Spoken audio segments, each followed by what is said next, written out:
PSC എക്സാംസിൽ ഏറ്റവും പ്രധാനപ്പെട്ട ഒരു പാർട്ടാണ് SCRT. SCRTയിലെ ഓരോ ചാപ്റ്റേഴ്സാണ് ഇനി നമ്മൾ പഠിക്കാൻ പോകുന്നത്.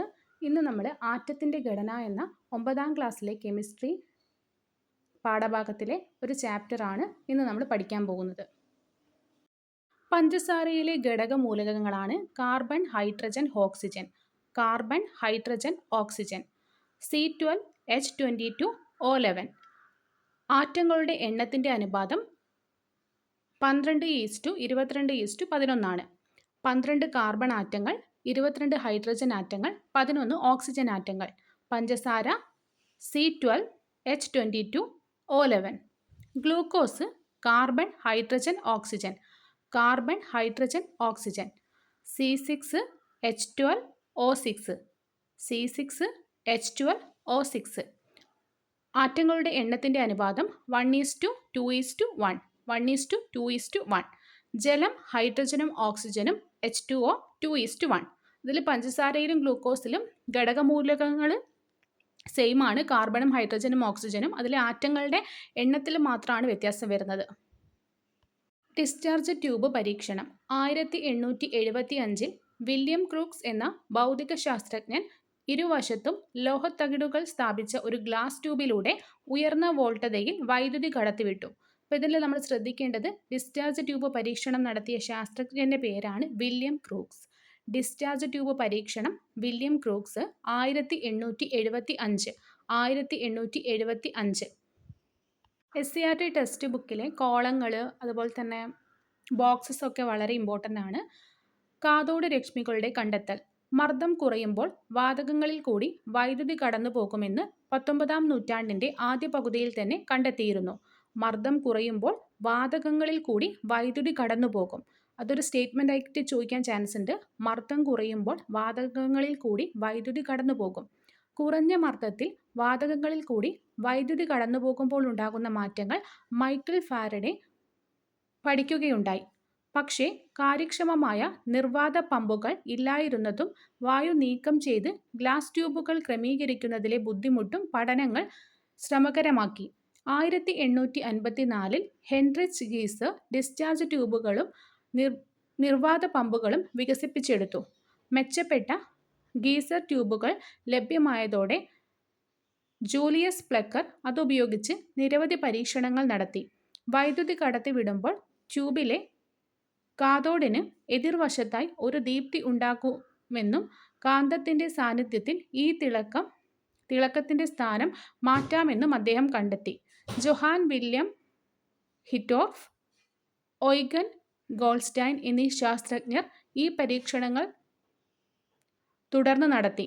കാഥോഡിൽ നിന്ന് പുറപ്പെടുന്ന ഏതോ രശ്മികളാണ് തിളക്കത്തിനു കാരണമാകുന്നതെന്ന് അവർ കണ്ടെത്തി. 1854 ഹെൻറിച്ച് ഗീസർ ഡിസ്ചാർജ് ട്യൂബുകൾ കണ്ടെത്തിയത്. ഡിസ്ചാർജ് ട്യൂബുകളും നിർവാത പമ്പുകളും കണ്ടെത്തിയത് 1854. ട്യൂബിനുള്ളിലെ വാതകത്തെയോ ഇലക്ട്രോണുകൾ നിർമ്മിച്ചിരിക്കുന്ന ലോഹത്തെയോ മാറ്റിയാൽ ഈ രശ്മിയുടെ സ്വഭാവത്തിൽ മാറ്റങ്ങൾ ഉണ്ടാകുന്നില്ല. അതായത് കാഥോഡ് രശ്മികളിൽ കണികകൾ എല്ലാ പദാർത്ഥങ്ങളിലും അടങ്ങിയിരിക്കുന്നു. കാഥോഡ് രശ്മികളിലെ കണികകൾ എല്ലാ പദാർത്ഥങ്ങളിലും അടങ്ങിയിരിക്കുന്നു. ഈ കണികകളാണ് ഇലക്ട്രോണുകൾ. ഇലക്ട്രോണുകളുടെ ചാർജും മാസും തമ്മിലുള്ള അനുപാതം കണ്ടെത്തിയത് J.J. തോംസൺ ആണ്.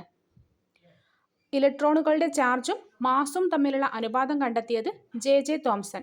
കാഥോഡ് രശ്മികളെക്കുറിച്ച് തോംസൺ നടത്തിയ പഠനങ്ങൾ ശാസ്ത്രലോകം അംഗീകരിച്ചപ്പോൾ ആറ്റത്തേക്കാൾ ചെറിയ കണികകൾ ഉണ്ടെന്ന് തെളിഞ്ഞു. ഡിസ്ചാർജ് ട്യൂബ് പരീക്ഷണങ്ങൾക്കും തുടർന്നുള്ള കണ്ടുപിടുത്തങ്ങൾക്കും 1906 ഭൗതികശാസ്ത്രത്തിനുള്ള നൊബേൽ സമ്മാനം J.J. തോംസണ് ലഭിച്ചു. അപ്പോൾ ഇവിടെ 2 ഫാക്റ്റാണ് നമ്മൾ മനസ്സിലാക്കേണ്ടത്. ഒന്ന്, ആറ്റത്തേക്കാൾ ചെറിയ കണികയുണ്ട്, അതാണ് ഇലക്ട്രോൺ. ഈ ഇലക്ട്രോൺ ആണ് എവിടെ കാഥോഡ് രശ്മികളിൽ കാണപ്പെടുന്നതെന്ന് കണ്ടെത്തി. ആരാ കണ്ടെത്തിയത്? J.J. തോംസൺ ആണ് കണ്ടെത്തിയത്. അതായത് ഇലക്ട്രോണുകളുടെ ചാർജും മാസും തമ്മിലുള്ള അനുപാതമാണ് അദ്ദേഹം കണ്ടെത്തിയത്. ഇതിന് J.J. തോംസണ് 1906 ഭൗതികശാസ്ത്രത്തിനുള്ള നൊബേൽ സമ്മാനവും ലഭിച്ചു. ഇലക്ട്രോൺ കണ്ടെത്തിയത് J.J. തോംസൺ ആണെങ്കിലും അതിൻ്റെ ചാർജും മാസും വെവ്വേറെയാണെന്ന് അദ്ദേഹത്തിന് കണ്ടെത്താൻ കഴിഞ്ഞില്ല. പിന്നീട് റോബർട്ട് മില്ലിക്കൻ തൻ്റെ പ്രശസ്തമായ ഓയിൽ ഡ്രോപ്പ് പരീക്ഷണത്തിലൂടെയാണ് ഇലക്ട്രോണിൻ്റെ നെഗറ്റീവ് ചാർജ് ആണ് എന്ന് കണ്ടെത്തിയത്. അപ്പം ഇലക്ട്രോണിന് നെഗറ്റീവ് ചാർജ് ആണ്, അത് കണ്ടെത്തിയത് ആരാണ്? റോബർട്ട് മില്ലിക്കൺ ആണ്. അദ്ദേഹത്തിൻ്റെ പരീക്ഷണത്തിന് പേര് ഓയിൽ ഡ്രോപ്പ് പരീക്ഷണം. പ്രോട്ടോൺ 1886 ഓയ്ഗൻ ഗോഡ്സ്റ്റൈൻ എന്ന ജർമ്മൻ ശാസ്ത്രജ്ഞൻ സുഷിരങ്ങളുള്ള കാഥോഡ് ഉപയോഗിച്ച് ഡിസ്ചാർജ് ട്യൂബ് പരീക്ഷണങ്ങൾ നടത്തിയപ്പോഴാണ് കനാൽ രശ്മികൾ എന്നറിയപ്പെടുന്ന രശ്മികൾ കണ്ടെത്തിയത്. ഇവ പോസിറ്റീവ് ഭാഗത്തുള്ള ലോഹത്തകിടിൽ നിന്ന് പുറപ്പെടുന്നതിനാൽ ആനോഡ് രശ്മികൾ എന്നറിയപ്പെട്ടു. ഗോൾഡ്സ്റ്റൈൻ ഈ രശ്മികളുടെ സവിശേഷതകൾ പഠിച്ചു അവയിൽ പോസിറ്റീവ് ചാർജിൻ്റെ സാന്നിധ്യം തിരിച്ചറിഞ്ഞു. ഡിസ്ചാർജ് ട്യൂബ് ഉപയോഗിച്ചിട്ടുള്ള വാതകങ്ങളുടെ സ്വഭാവമനുസരിച്ച് ഈ കനാൽ രശ്മികളുടെ സ്വഭാവത്തിൽ വ്യത്യാസമുണ്ടാകുന്നു. ഹൈഡ്രജൻ വാതകം നിറച്ച ഡിസ്ചാർജ് ട്യൂബ് പരീക്ഷണം നടത്തിയപ്പോൾ ഉണ്ടായ കനാൽ രശ്മികൾ പോസിറ്റീവ് കണങ്ങൾ ഏറ്റവും ചെറുതും ഭാരം കുറഞ്ഞതുമാണെന്ന് കണ്ടെത്തി. ഇത് ഒരു സബ് ആറ്റോമിക് കണമാണെന്ന് കണ്ടെത്തിയതും പ്രോട്ടോൺ എന്ന പേര് നൽകിയതും ഏണസ്റ്റ് റുദർഫോർഡ് ആണ്. അതായത് പ്രോട്ടോൺ ഒരു സബ് ആറ്റോമിക കണമാണെന്നും അതിന് പ്രോട്ടോൺ എന്ന പേര് നൽകിയതും എല്ലാം ഏണസ്റ്റ് റുദർഫോർഡ് ആണ്. എന്നാൽ 1886 പരീക്ഷണങ്ങളിലൂടെ ഇങ്ങനെയൊരു പോസിറ്റീവ് ചാർജുള്ള കണമുണ്ടെന്നും അത് ആനോഡിൻ്റെ ഭാഗത്തിൽ നിന്ന് വരുന്നത് കൊണ്ടാണ് അതിന് പോസിറ്റീവ് ചാർജ് എന്നെല്ലാം കണ്ടെത്തിയത് 1886 ഓയ്ഗൻ ഗോഡ്സ്റ്റൈൻ ആണ്. ആറ്റത്തിൻ്റെ പ്ലം പുഡിംഗ് മാതൃക. ആറ്റത്തിൽ നെഗറ്റീവ് ചാർജുള്ള കണങ്ങളുടെ സാന്നിധ്യം ബോധ്യപ്പെട്ടപ്പോൾ ജെ തോംസൺ പ്ലം പുഡിംഗ് മാതൃക അവതരിപ്പിച്ചു. ഇതനുസരിച്ച് പോസിറ്റീവ് ചാർജുള്ള ഒരു ഗോളത്തിൽ നെഗറ്റീവ് ചാർജുള്ള ഇലക്ട്രോണുകൾ വിന്യസിച്ചിരിക്കുന്നു. ഗോളത്തിലെ ആകെ പോസിറ്റീവ് ചാർജുകളുടെയും നെഗറ്റീവ് ചാർജുകളുടെയും എണ്ണം തുല്യമായിരിക്കും. അതിനാൽ ആറ്റം വൈദ്യുതപരമായി നിർവീര്യമാണ്. എന്നാൽ പല പരീക്ഷണ ഫലങ്ങൾക്കും വിശദീകരണം നൽകാൻ തോംസൺ മാതൃകയ്ക്ക് സാധിച്ചില്ല. അതിനാൽ ഈ മാതൃക പിന്തള്ളപ്പെട്ടു. ഇനി റേഡിയോ ആക്റ്റീവത എന്നാൽ എന്താണെന്നാണ്. യുറേനിയം, തോറിയം തുടങ്ങിയ മൂലകങ്ങൾ സ്വയം ചില വികിരണങ്ങൾ പുറത്തുവിടുന്ന പ്രതിഭാസമാണ് റേഡിയോ ആക്റ്റീവത. ഇവിടുത്തെ മൂലകങ്ങളുടെ പേര് തോറിയം, യുറേനിയം. 1896 ഹെൻറി ബെക്കുറൽ ആണ് ഇത് കണ്ടെത്തിയത്. റേഡിയോ ആക്ടിവിറ്റി കണ്ടെത്തിയത് ഹെൻറി ബെക്കുറൽ 1896. 3 തരം കിരണങ്ങളാണ് റേഡിയോ ആക്റ്റീവതയുടെ ഫലമായി പുറത്തു വരുന്നത്. പോസിറ്റീവ് ചാർജും മാസുമുള്ള ആൽഫ കിരണങ്ങൾ, നെഗറ്റീവ് ചാർജുള്ള ബീറ്റ കിരണങ്ങൾ, ചാർജും മാസും ഇല്ലാത്ത ഗാമ കിരണങ്ങൾ. റേഡിയോ ആക്റ്റീവത എന്ന് പറയുകയാണെങ്കിൽ തോറിയം അതുപോലെ തന്നെ യുറേനിയം തുടങ്ങിയ മൂലകങ്ങൾ ചില വികിരണങ്ങളെ പുറത്തുവിടുന്ന പ്രതിഭാസമാണ്. 1896 ഹെൻറി ബെക്കുറലാണ് ഇത് കണ്ടെത്തിയത്. 3 തരം റേഡിയോ ആക്റ്റീവ് കിരണങ്ങളാണുള്ളത്. Positive alpha, negative beta, charge ഇല്ലാത്തത് ഗാമ. റുദർഫോർഡിൻ്റെ ഗോൾഡ് ഫോയിൽ പരീക്ഷണം. 1911 ഏണസ്റ്റ് റുദർഫോർഡ് എന്ന ശാസ്ത്രജ്ഞൻ്റെ നേതൃത്വത്തിൽ ഹാൻസ് ഗീഗർ, ഏണസ്റ്റ് മാസ്ഡൻ എന്നിവരെ വളരെ നേർത്ത സ്വർണ്ണത്തകിടിൽ ആൽഫ കിരണങ്ങൾ പതിപ്പിച്ചു പരീക്ഷണങ്ങൾ നടത്തി. ഈ പരീക്ഷണങ്ങൾ ആറ്റത്തിൻ്റെ ഘടനയെക്കുറിച്ച് കൂടുതൽ വ്യക്തത വരുത്തുവാൻ സഹായിച്ചു. റേഡിയോ ആക്റ്റീവതയുള്ള പദാർത്ഥങ്ങളിൽ നിന്ന് പുറത്തുവരുന്ന പോസിറ്റീവ് ചാർജുള്ള ആൽഫ കണങ്ങളെ ഒരു നേർത്ത സ്വർണ്ണത്തകിടിൽ കൂടി കടത്തി വിട്ട് അവയുടെ പാതയിലുണ്ടാകുന്ന വ്യതിയാനങ്ങൾ കണ്ടെത്താൻ റുദർഫോർഡ് ശ്രമിച്ചു. സ്വർണ്ണത്തകിടിൽ നിന്ന് പുറത്തുവരുന്ന ആൽഫ കണങ്ങൾ വൃത്താകൃതിയിൽ കേന്ദ്രീകരിച്ച ഒരു ഫോട്ടോഗ്രാഫിക് ഫിലമിൽ പതിച്ചു. ആറ്റത്തിൻ്റെ ഭൂരിഭാഗവും ശൂന്യമായതിനാൽ ഭൂരിപക്ഷം ആൽഫ കണങ്ങളും വ്യതിയാനം കൂടാതെ കടന്നുപോയത്. പോസിറ്റീവ് ചാർജുള്ള ആൽഫ കണങ്ങളിൽ ചിലത് ആറ്റത്തിനുള്ളിൽ പോസിറ്റീവ് ചാർജുള്ള ഭാഗത്തിന് സമീപത്തു കൂടി കടന്നുപോയപ്പോൾ വികർഷിക്കപ്പെട്ടതിനാൽ അവ ചെറിയ കോണളവിൽ വ്യതിചലിച്ചു. ആറ്റത്തിലെ മുഴുവൻ പോസിറ്റീവ് ചാർജും കേന്ദ്രീകരിക്കുന്നത് ആറ്റത്തിൻ്റെ മധ്യഭാഗത്തുള്ള ഒരു ചെറിയ വ്യാപ്തത്തിലാണ്. ഈ കേന്ദ്രഭാഗം ആറ്റത്തിൻ്റെ വലുപ്പവുമായി താരതമ്യം ചെയ്യുമ്പോൾ തീരെ ചെറുതാണ്.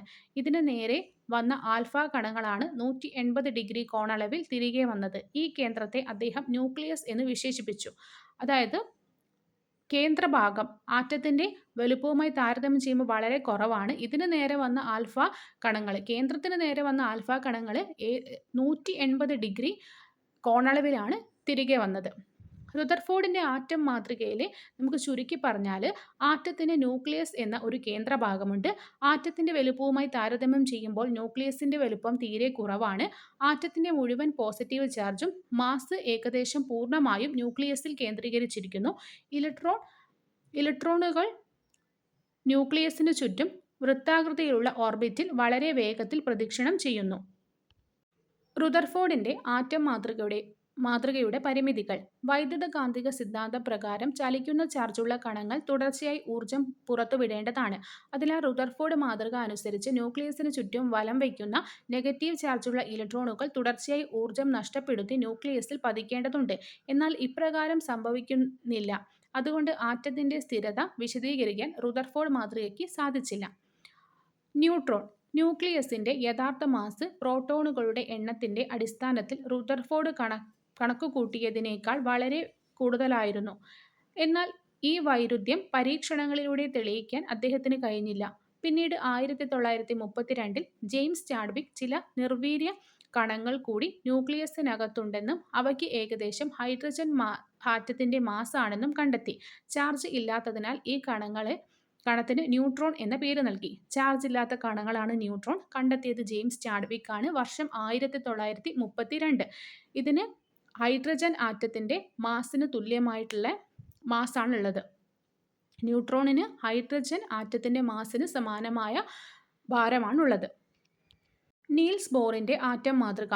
റുദർഫോർഡിൻ്റെ ആറ്റം മാതൃകയുടെ പരിമിതികൾ പരിഹരിക്കുന്നതിനായിട്ട് 1913 ഡാനിഷ് ശാസ്ത്രജ്ഞനായ നീൽസ് ബോർ അവതരിപ്പിച്ചതാണ് ബോർ ആറ്റം മാതൃക.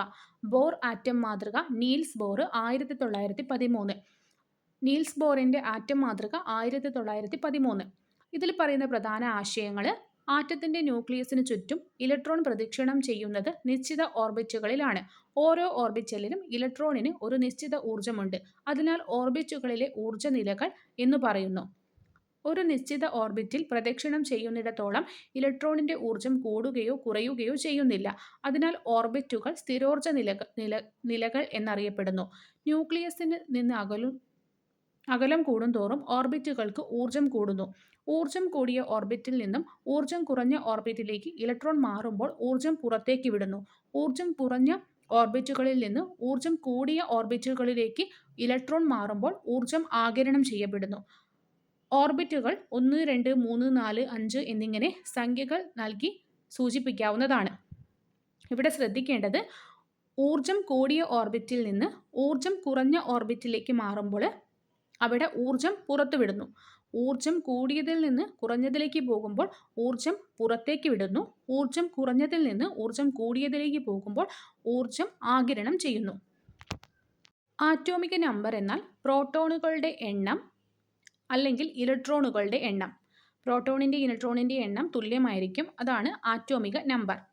ഒരു ആറ്റത്തെ സംബന്ധിച്ച് പ്രോട്ടോണിൻ്റെ എണ്ണം വളരെ പ്രാധാന്യമർഹിക്കുന്നതാണ്. ഒരു ആറ്റം ഏത് മൂലകത്തിൻ്റെതാണെന്ന് തീരുമാനിക്കുന്നത് അതിനുള്ള പ്രോട്ടോണുകളുടെ എണ്ണമാണ്.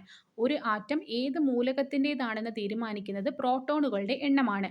ഒരു ആറ്റത്തിലുള്ള പ്രോട്ടോണുകളുടെ ആകെ എണ്ണത്തെ ആറ്റോമിക നമ്പർ എന്ന് പറയുന്നു. ഇതിനെ Z എന്ന അക്ഷരം ഉപയോഗിച്ചിട്ടാണ് സൂചിപ്പിക്കുന്നത്. മാസ് നമ്പർ എന്നാൽ പ്രോട്ടോണുകളുടെ എണ്ണവും ന്യൂട്രോണുകളുടെ എണ്ണവും കൂട്ടുമ്പോഴാണ് നമുക്ക് മാസ് നമ്പർ കിട്ടുന്നത്. അതായത് ആറ്റോമിക് നമ്പറിൻ്റെ കൂടെ ന്യൂട്രോണുകളുടെ എണ്ണവും കൂട്ടുമ്പോൾ മാസ് നമ്പർ കിട്ടും. ന്യൂട്രോണിൻ്റെ എണ്ണം കണ്ടെത്താൻ മാസ് നമ്പറിൽ നിന്ന് പ്രോട്ടോണുകളുടെ എണ്ണം കുറയ്ക്കുക, അല്ലെങ്കിൽ മാസ് നമ്പറിൽ നിന്ന് ആറ്റോമിക നമ്പർ കുറയ്ക്കുക. അതായത് ആറ്റോമിക നമ്പർ എന്നാൽ പ്രോട്ടോണുകളുടെ എണ്ണം അല്ലെങ്കിൽ ഇലക്ട്രോണുകളുടെ എണ്ണം രണ്ടും തുല്യമാണ്. മാസ് നമ്പർ കാണണമെങ്കിൽ പ്രോട്ടോണുകളുടെ എണ്ണവും ന്യൂട്രോണുകളുടെ എണ്ണവും കൂട്ടുക, അല്ലെങ്കിൽ ആറ്റോമിക നമ്പറും ന്യൂട്രോണുകളുടെ എണ്ണവും കൂട്ടിയാൽ മാസ് നമ്പർ കിട്ടും. ന്യൂട്രോണുകളുടെ എണ്ണം കാണാൻ മാസ് നമ്പറിൽ നിന്ന് പ്രോട്ടോണുകളുടെ എണ്ണം കുറയ്ക്കുക, അല്ലെങ്കിൽ ആറ്റോമിക നമ്പർ കുറയ്ക്കുക. ഇനി മൗലിക കണങ്ങൾ. ഒരു ആറ്റത്തെ വിഭജിക്കാമെന്നും അതിൽ പ്രോട്ടോൺ, ന്യൂട്രോൺ, ഇലക്ട്രോൺ എന്നീ കണങ്ങൾ ഉണ്ടാകുമെന്നും നിങ്ങൾക്ക് മനസ്സിലായില്ലേ? ഇവയെ വീണ്ടും വിഭജിക്കാമോ? ഇലക്ട്രോണുകളെ വീണ്ടും വിഭജിക്കാൻ കഴിയാത്തതിന് അതൊരു മൗലിക കണമാണ്. ഇലക്ട്രോണുകളെ വീണ്ടും വിഭജിക്കാൻ കഴിയാത്തതിനാൽ അതൊരു മൗലിക കണമാണ്. എന്നാൽ പ്രോട്ടോണുകളും ന്യൂട്രോണുകളും ഉണ്ടാകുന്നത് 3 വീതം ക്വാർക്കുകൾ കൂടിച്ചേർന്നാണ്. അതിനാൽ അവയെ മൗലിക കണങ്ങളല്ല. മൗലിക കണം എന്ന് പറയുകയാണെങ്കിൽ അത് ശ്രദ്ധിക്കുക, ഇലക്ട്രോൺ മാത്രമാണ്. പ്രോട്ടോണും ന്യൂട്രോണും മൗലിക കണം അല്ല. ഒരേ ആറ്റോമിക നമ്പറും വ്യത്യസ്ത മാസ് നമ്പറുമുള്ള ഒരേ മൂലകത്തിൻ്റെ വ്യത്യസ്ത ആറ്റങ്ങളാണ് ഐസോടോപ്പുകൾ. ഐസോടോപ്പുകളിൽ ഒരേപോലെയുള്ളത് ആറ്റോമിക നമ്പറാണ്. ഐസോടോപ്പുകൾ ഒരേ രാസ സ്വഭാവം കാണിക്കുന്നു. ഐസോടോപ്പുകൾ ഒരേ രാസ സ്വഭാവം കാണിക്കുന്നു, എന്നാൽ ഭൗതിക സ്വഭാവങ്ങളിൽ ചെറിയ വ്യതിയാനങ്ങളുണ്ട്. ഇതെല്ലാം ഒരു സ്റ്റേറ്റ്മെൻ്റ് ആയിട്ട് ചോദിച്ചിട്ട് ഏത് ശരി തെറ്റെന്ന് വരുന്ന സമയത്താണ് നമുക്ക് കൺഫ്യൂഷൻ ഉണ്ടാവുക. ആദ്യം തന്നെ ആറ്റോമിക നമ്പറാണ് സെയിം ഐസോടോപ്പിൽ, രാസ സ്വഭാവം സെയിം ആണ്, എന്നാൽ ഭൗതിക സ്വഭാവത്തിൽ ചെറിയ മാറ്റങ്ങൾ ഉണ്ടാവുന്നുണ്ട്.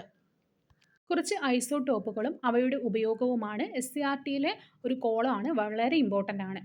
ആദ്യത്തേത് അയഡിൻ 131 തൈറോയിഡ് ഗ്രന്ഥിയുടെ പ്രവർത്തനങ്ങളുടെ പഠനത്തിനും ചികിത്സയ്ക്കും. അയഡിൻ 131 തൈറോയിഡ് ഗ്രന്ഥിയുടെ പ്രവർത്തനങ്ങൾക്കും പഠനത്തിനും. So iodine 131 thyroid. യുറേനിയം 235 ആണവ നിലയങ്ങളിൽ ഇന്ധനം. യുറേനിയം 235 ആണവ നിലയങ്ങളിൽ ഇന്ധനം. കൊബാൾട്ട് 60 ക്യാൻസർ ചികിത്സയ്ക്ക്. കൊബാൾട്ട് 60 ക്യാൻസർ ചികിത്സയ്ക്ക്. സോഡിയം 24 വ്യാവസായിക പൈപ്പ് ലൈനുകളിലെ ചോർച്ച കണ്ടെത്താൻ. സോഡിയം 24 വ്യാവസായിക പൈപ്പ് ലൈനുകളുടെ ചോർച്ച കണ്ടെത്താൻ. അയേൺ 59 അനീമിയ നിർണ്ണയിക്കാൻ. അയേൺ 59 അനീമിയ നിർണ്ണയിക്കാൻ. ഇത് ചിലപ്പം ചേരുംപടി ചേർക്കാനുള്ള ക്വസ്റ്റ്യനും വരും. സോ ഫസ്റ്റ് സോഡിയം 131 തൈറോയിഡ് ഗ്രന്ഥിയുടെ പ്രവർത്തനങ്ങളുടെ പഠനത്തിനും ചികിത്സയ്ക്കും. യുറേനിയം 235 ആണവ നിലയങ്ങളിൽ ഇന്ധനം. കൊബാൾട്ട് 60 ക്യാൻസർ ചികിത്സയ്ക്ക്. സോഡിയം 24 വ്യാവസായിക പൈപ്പ് ലൈനുകളുടെ ചോർച്ച കണ്ടെത്താൻ. അയേൺ 59 അനീമിയ നിർണ്ണയിക്കാൻ.